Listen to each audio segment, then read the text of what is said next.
Hello and welcome. Myself is Gauri Nandar. हम अभी coordination compound ये टॉपिक कर रहे हैं। आई होप आपने कल का लेक्चर देखा होगा जो कुछ भी सब उसमें इंट्रोडक्टरी लेक्चर था। अगर किसी ने नहीं देखा है तो आप YouTube पर सर्च कर लीजिएगा गौरी नांदर, तो आपको पहले ही वो लेक्चर दिख जाएगा। उसके बाद हमने कल के लेक्चर में थोड़ा सा इंट्रोडक्शन किया था। क्या क्या देखा था कल हमने? कोऑर्डिनेशन कंपाउंड किसे कहते हैं, कौन से एलिमेंट्स हैं जो कोऑर्डिनेशन कंपाउंड बनाते हैं, उसमें क्या चेंजेस है जो वो बनाते हैं, ये सब कुछ हमने देखा था। कल हमने वर्नर्स थ्योरी देखी थी एंड पूरी वर्नर्स थ्योरी की फिल्म मैंने आपको उस फर्स्ट लेक्चर में दी थी। अगर आप चाहें तो मैं उसे डिस्क्रिप्शन में एंड ऊपर आई कार्ड में उसे मैं दिखा शो कर दूंगी, आप इजीली देख सकते हैं। Okay slide. चलो फिर अब देर किस बात की, हम हमारे टॉपिक को स्टार्ट करते हैं। आज हम क्या करेंगे, मैं आज आपको कुछ इंपॉर्टेंट टर्म्स कंडीशंस पढ़ाने वाली हूँ। कंडीशन अगर आप नहीं बोलोगे तो चलेगा। आपको हमें क्या पढ़नी है, सिर्फ और सिर्फ एक इंपॉर्टेंट टर्मिनोलॉजीज पढ़नी है। हमने कल तक कहाँ तक कंप्लीट किया था? आई थिंक हमने कल के लेक्चर में कोऑर्डिनेशन पॉलीहाइड्रा कंप्लीट किया था। क्या कंप्लीट किया था? कोऑर्डिनेशन पॉलीहाइड्रा कंप्लीट किया था हमने। Yes I am right, yes of course I am right. आज क्या करेंगे हम? Coordination entity, central atom and counter ion. आज क्या करने वाले हैं हम? Coordination entity. आज का फर्स्ट टर्म क्या है? Coordination entity. अब क्या है यहाँ पर? कोऑर्डिनेशन एंटिटी का species inside, yes, species inside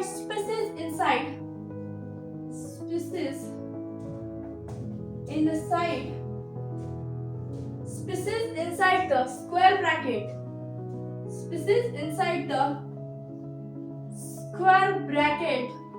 is called as a coordination entity. Species inside the square bracket is called as the coordination entity. क्या कहते हैं हम? coordination entity हम उसे कह देते हैं। ओके, फॉर एग्जांपल NiCO4, ये क्या है आपका? Nickel NiCO4। अगर आप इसमें बात करोगे इनसाइड द ब्रैकेट, जो मैं रेड से अनबॉक्स करूंगी वो क्या है? आपका कोऑर्डिनेशन एंटिटी का पार्ट है। ओके जी, इतनी बात तो आपको समझ में आ गई होगी। इनसाइड द स्क्वायर ब्रैकेट होना चाहिए।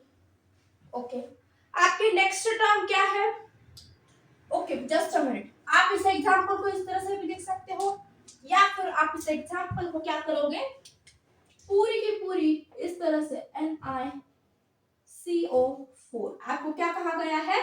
आपको यहाँ पर इस तरह से, ये क्या है? आपकी पूरी की पूरी कोऑर्डिनेशन एंटिटी है। ये क्या है? आपकी पूरी की पूरी कोऑर्डिनेशन एंटिटी हो जाती है यहाँ पर। उसके बाद आपके पास है that is the counter ion. क्या है? Counter ion. क्या है आपके पास? Counter ion. इस काउंटर आयन के बारे में आप क्या कह सकते हो? जो भी कुछ आउटसाइड द स्क्वायर ब्रैकेट लिखा होगा, आउटसाइड द स्क्वायर ब्रैकेट, उसे आप क्या कहोगे? उसकी काउंटर आयन कहोगे। फॉर एग्जांपल आप पहले लिख लो, outside the square bracket, outside the square bracket आपके पास जो कुछ भी स्पीसीज होगी, जो कुछ भी आयन होगा, वो किसके बाहर होना चाहिए? आपके आउटसाइड द स्क्वायर ब्रैकेट। अगर आप यहाँ पर एग्जांपल की बात करोगे तो आपको बहुत ही खूबसूरत एग्जांपल दूंगी, दैट इज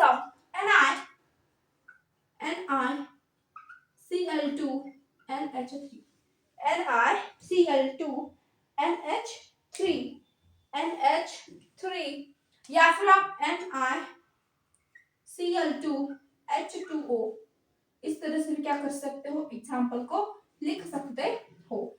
यहाँ पर निकेल ये क्या है आपकी? This is the counter ion है आपके। ये क्या है आपके? ये काउंटर आयन है। और एक एग्जांपल चाहते हो आप अगर, तो CO Cl NH3 5 COCl यहाँ पर आपका CO क्या है, ये काउंटर आयन है। ये हो गया आपका counter ion and the counter species. अब सेंट्रल एटम क्या है? अब आपका सेंट्रल एटम किसे कहते हैं? Yes, central atom. इस अगर मैं सेंट्रल एटम की बात करूं तो आप सेंट्रल एटम किसे कहते हो? एटम और आयंस, एटम और ions, atom or ions which attach to ligand which attach to ligand which attach to ligands bonded by coordinate bond, bonded by coordinate bond, coordinate bond, हम उसे क्या कहते हैं? वो सेंट्रल एटम है आपका। क्या है वो आपका? सेंट्रल एटम हो जाता है वो आपका। This is about that all things. लिख लो एक बार। लिख लिया? यस, क्लियर है? अगर मैं आपको बात कहूं यहाँ पर, ये जो मैंने आपको यहाँ पर एग्जांपल दिया था, ये आपके क्या है? यहाँ पर counter ion as well as central atom भी है।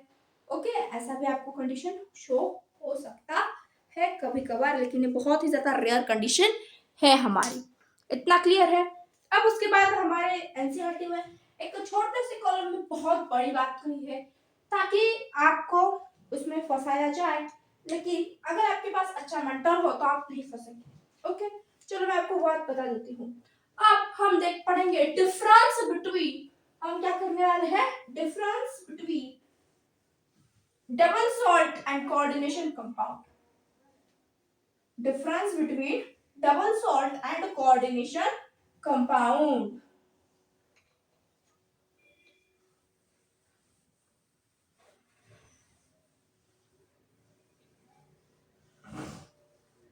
Difference between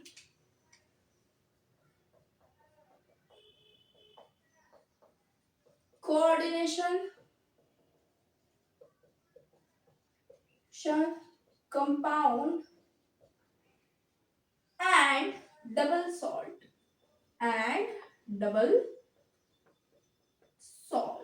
okay, coordination compound and double salt के बारे में हम क्या पढ़ना है? डिफरेंस पढ़ना है।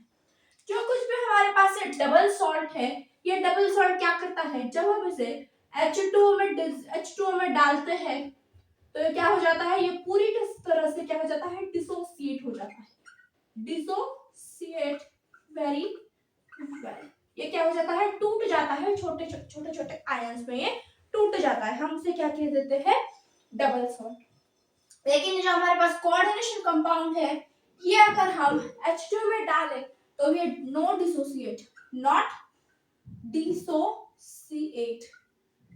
डिसोसिएट इन वाटर और एनी सॉल्वेंट वो ना तो वाटर में होता है, ना तो किसी और सॉल्वेंट में भी वो डिसोसिएट नहीं होता है। अगर आप डबल सॉल्ट का एग्जांपल जानना चाहेंगे तो आपके पास एग्जांपल है KCl MgCl2। क्या एग्जांपल है? KCl MgCl2.6H2O ये आपके पास एक कंपाउंड है। क्या कंपाउंड कहा मैंने आपको? KCl.MgCl2.6H2O। ये क्या है आपके पास? कर्नालाइट। क्या है आपके पास? है कर्नालाइट। ओके, अगर ये आपके पास कर्नालाइट है तो अगर आप इसे H2O में डालोगे तो KCl Mg2+Cl2- ये इस तरह से यहाँ पर ये ब्रेक डाउन हो जाता है। K+Cl- इस तरह से यहाँ पर ब्रेक डाउन हो जाता है। लेकिन आप यहाँ पर बात करोगे फॉर एग्जांपल K4FeCN4, K4FeCN4 ये क्या है? आपका एक कोऑर्डिनेशन कंपाउंड है। ये कभी भी ब्रेक डाउन नहीं हो सकता है। आपके पास Fe3+ या फिर Cn2- से कभी भी इस तरह से आपके पास डिसोसिएट नहीं होगा। ये आपका मेन डिफरेंस है डबल सॉल्ट एंड आपकी कोऑर्डिनेशन कंपाउंड। क्या डिफरेंस बताया मैंने आपको? अगर आप इस कोऑर्डिनेशन कंपाउंड की बात करोगे तो क्या होगा? वो डिसॉल्व नहीं होता है वाटर में बात करो या फिर किसी भी सॉल्वेंट में बात करो। लेकिन जब बात आती है डबल सॉल्ट की तो वाटर में डिसॉल्व होकर डिसोसिएट वुड वेरी वेल हो जाता है, अच्छी से वो डिसोसिएट हो जाता है, तो हम उसे क्या कह देते हैं डबल सॉल्ट। आपको यहाँ पर करना लाइट है, कभी कभार आपको यहाँ पर मोहर्स सॉल्ट भी पूछ लिया जाता है। कौन सा salt? Mohr's salt. Mohr's salt वो क्या होता है? FeSO4 क्या है वो आपके पास?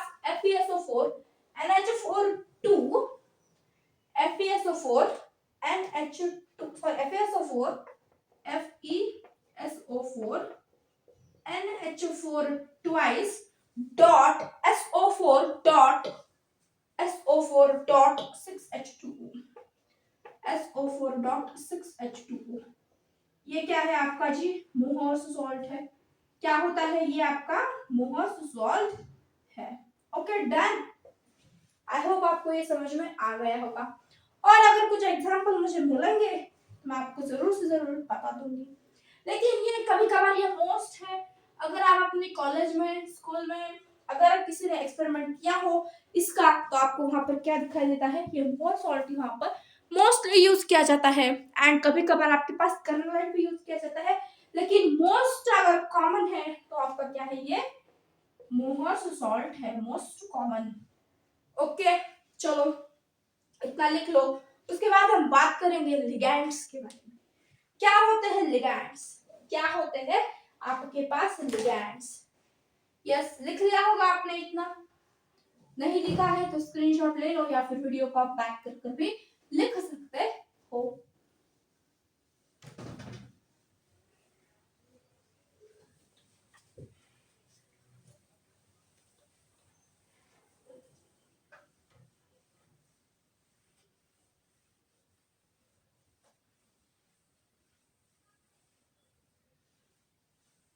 उसके बाद क्या आता है आपके पास? लिगैंड्स।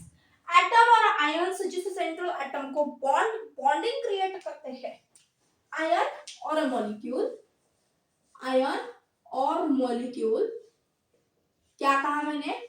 आयन और molecule bonded to central atom, bonded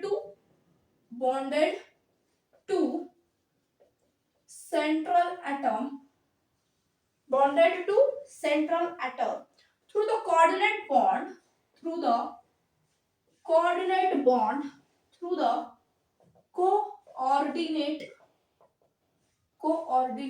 bond, हम उसे क्या कहते हैं? उसका लिगैंड कह देते हैं। Coordinate bond then we called as a ligand, हम उसे क्या कहते हैं? लिगैंड कहते हैं। वो पूरी कोऑर्डिनेट एंटिटी से अगर वो बाइंड करता है तो हम उसे क्या कह देते हैं? लिगैंड्स। अब ये लिगैंड्स में एक प्रॉपर्टी है that is the density property है। क्या प्रॉपर्टी है इसके पास? एक डेंसिटी नामक प्रॉपर्टी है, डेंसिटी। अगर ये बात करें इस डेंसिटी की, तो अगर ये डेंसिटी की हम बात करें, ये डेंसिटी क्या है? इसके साथ कितने मॉलिक्यूल्स बाइंड होते हैं, इसके साथ कितने मॉलिक्यूल्स बाइंड होते हैं, हम उसे क्या कहते हैं? उसकी डेंसिटी। अगर आप अपनी बुक खोलकर देखेंगे तो आपके सिलेबस में आपको 3 तरह के हैं, यूनिडेंटेंट, उसके बाद आपके पास है बाइडेंटेंट, एंड अगर आप पॉलीडेंटेंट की बात करो, पॉलीडेंटेंट की, तो आपके पास यहाँ पर क्या है? हेक्साडेंटेंट का एग्जांपल है, हेक्साडेंटेंट का आपको क्या है? एग्जांपल है।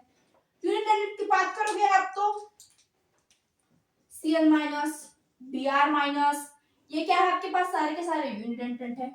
बाइडेंटेंट की C2O4 2 माइनस, एंड अगर आप बात करोगे हेक्सा की या फिर पॉलीडेंटेंट की तो आपके पास है EDTA4 माइनस। ये मैंने आपको कुछ रफली बताए हैं, किस किस तरह से बताया मैंने आपको, ये रफली बताया है। अब यूनि, बाय एंड पॉली डेंटेंट का मीनिंग क्या बताया मैंने आपको? जो कुछ भी बाइंड करने की कैपेसिटी है, किसकी? बाइंड करने की कैपेसिटी को हम क्या कह देते हैं? उसकी डेंटेंट। यूनि का मीनिंग क्या है? मोनो, मोनो का मीनिंग क्या है? सिंगल, सिंगल का मीनिंग पता है आपको? जो आप सिंगल हो, that is the one. Bi का मीनिंग क्या होता है? टू, एंड पॉली का मीनिंग बहुत सारे, that is greater than 3। Greater than 3 हम उसे क्या कह देते हैं, पॉलीडेंटेंट। ओके जी, ये हो गया आपके, कुछ मैंने रफली बताया आपको। हम अच्छे से और बहुत सारे एग्जांपल्स है इसमें, मैं उसके स्ट्रक्चर्स वगैरह पर सारी बात करेंगे, किस तरह से कैसे वो क्या कहते हैं उसे बाइंड करते हैं, वो भी हम देखने वाले हैं। उसके पहले आप इसका लिख लो, उस लिखने के बाद हम आगे बढ़ते हुए आपको नजर आएंगे। आई होप आपने अभी तक लेक्चर इस वीडियो को लाइक कर दिया होगा, चैनल को सब्सक्राइब, अपने दोस्तों के साथ भी भेज दो कि कोई आपको है जो आपको पढ़ा रहा है, उन्हें भी जरा बता दो। यस, लिख लिया होगा आपने। चलो फिर हम और कुछ यूनिडेंट बाइडेंटेंट के बारे में जानकारी हासिल कर लेंगे। अगर मैं आपको बताऊं तो यूनिडेंट क्या मीनिंग होता है, सिंगल डोनर एटम। क्या मीनिंग है, single donor atom.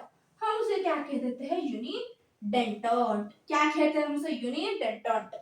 Single donor atom क्या है वो हमारे पास, सिंगल डोनर एटम। ओके जी, सिंगल डोनर एटम।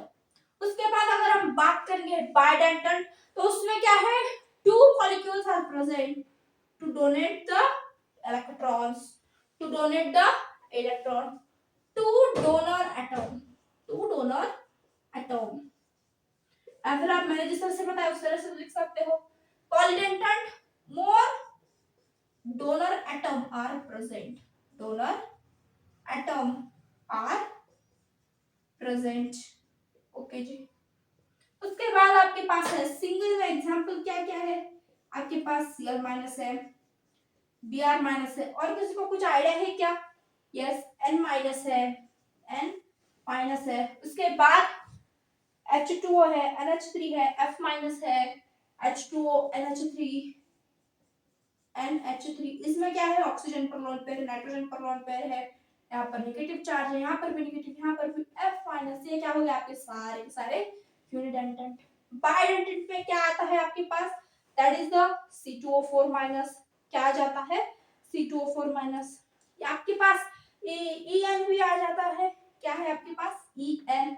अब ये EN क्या है, यस EN का मीनिंग है ethylene di, ethylene di amine, ethylene di amine, ethylene di amine है आपके पास ये। अब इसका स्ट्रक्चर देखना चाहोगे आप, क्या कहा मैंने, इथिलीन, तो लिख दो इथिलीन। और क्या कहा मैंने, उसके बाद क्या है, अमाइन हुआ है, उसके पास क्या है, अमाइनवा ग्रुप है जी। अब ये अमाइनवा ग्रुप क्या है जी, NH2 ग्रुप है ये। आई बात समझ में, यस ये आपका हो गया इथिलीन डाई अमाइन। क्या है आपके पास ये, इथिलीन डाई अमाइन। उसके बाद अगर बात करोगे उसी तरह से आपके पास क्या है, PN। क्या है, प्रोपिलीन डाइअमाइन। अगर आप PN की बात करोगे तो क्या है आपके पास, प्रोपिलीन, प्रोपिलीन डाइअमाइन। अब वो प्रोपिलीन है आपके पास, तो लिख लो प्रोपिलीन का स्ट्रक्चर। ये आपके पास आ गया प्रोपिलीन का स्ट्रक्चर, एंड उसके जोड़ दो अमाइन डाई ग्रुप, यानी कि दो अमाइन के ग्रुप दोनों तरफ से। यस, इसी तरह से लिखोगे ना, या तो फिर आप क्या कर सकते हो, इस तरह से लिख लो, इसे डबल बॉन्ड दे दो, यहाँ से NH2 लिख लो, यहाँ से आप इसे NH2 लिख सकते हो। ये आपके पास हो गया PN। उसके बाद और कुछ एग्जांपल है बाइडेंटेंट में जो लिखवाना चाहती हूँ, इतना नोट डाउन कर लो।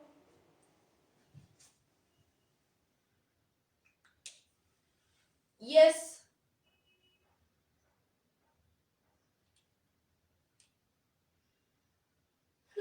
आपके पास है, उसके बाद DMG है।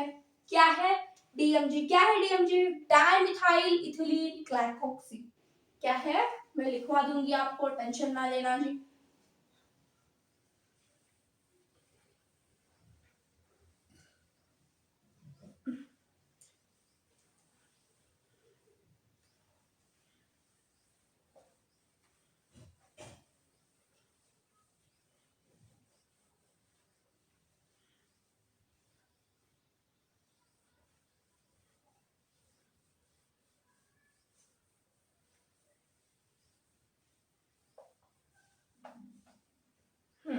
क्या है आपके पास, DMG माइनस, ये आपके क्या है, यूनिडेंटेंट, बाइडेंटेंट एंड पॉलीडेंटेंट। बाइडेंटेंट में क्या क्या देखा आपने, पीएन एन, अब क्या देखते हो, DMG माइनस, क्या है इसका, डाई मिथाइल, यस क्या है आपके पास, डाई मिथाइल ग्लाइकोक्सी ग्लाइको ग्लिक्सिनेटो, क्या है, ग्लिक्सिनेटो है आपके पास ये, यस ये बात आपको समझ में आ गई होगी। क्या स्ट्रक्चर है जो उसका, क्या स्ट्रक्चर है आपके पास, क्या है, डाइमिथाइल है, लिख लो फिर CH3C डबल बॉन्ड नीचे की तरफ CH3 एंड आपके पास क्या है, यहाँ पर ऑक्सी ग्रुप है, यानी कि एक पर OH एक पर O माइनस, एक पर OH एक पर O माइनस। उसके बाद आपके पास आ जाता है C2O4O माइनस, C2O4 माइनस ऑक्सैलेटो, क्या है, ऑक्सैलेटो। क्या स्ट्रक्चर है मैम उसका, C O4 है आपके पास, क्या स्ट्रक्चर है, C2O4 है। कार्बन कार्बन को ज्वाइन कर लो, कार्बन कार्बन को ज्वाइन कर लो, कर लिया, यहाँ से दो दो, यहाँ से दो O दो दे दिए, क्या किया, कार्बन कार्बन को दो दो दे दिए, यहाँ से क्या कर लो आप, O माइनस के स्ट्रक्चर से ज्वाइन कर लो, यहाँ से एक O माइनस एंड यहाँ से एक O माइनस, ये आपके पास हो जाता है ऑक्सैलेटो। ये सब हो गया आपकी इस बाइडेंटेंट के बारे में, यस ये क्या हो गया आपके इस बाइडेंटेंट के बारे में। अब बारी आती है पॉलीडेंटेंट। पॉलीडेंटेंट का अगर आप एग्जाम्पल लिखना चाहोगे तो आपके पास है EDTA4 माइनस, EDTA4 माइनस, ये बहुत ही कुछ अच्छा खासा एग्जाम्पल है। Ethylene diamine, ethylene ethylene diamine tetra acetato, diamine tetra acetato, tetra acetato क्या है, इथाइलिन है। कहीं ना कहीं आपको स्ट्रक्चर निकालने में आसानी यहाँ पर हो जाती है अगर आपको ये पता हो तो। क्या करोगे आप, इथाइलिन है, ओके मैम, उसके बाद क्या है आपके पास, डायमाइन भी है, ओके जी, उसके बाद क्या दिया हुआ है, एसीटो, एसीटो ग्रुप किस तरह से रिलेट करते हो आप, CH3COO, CH3C double bond O minus, इसी तरह से CH3C double bond O minus, ये हो गया आपका, this is the diethylene, sorry EDTA4 minus, EDTA4 minus, ये है आपके पास उसका स्ट्रक्चर। ओके, इतना क्लियर है आपको, आई होप यस आपको इतना सब कुछ क्लियर हो गया होगा इस आज के लेक्चर में। प्लीज अगर किसी को कुछ समझ नहीं आया है तो कमेंट कर दो, समझ आया है तो लाइक ठोक दो एंड चैनल को सब्सक्राइब कर दो। Thanks for watching, thanks for coming, keep watching, keep doing your study, wish you very all the best.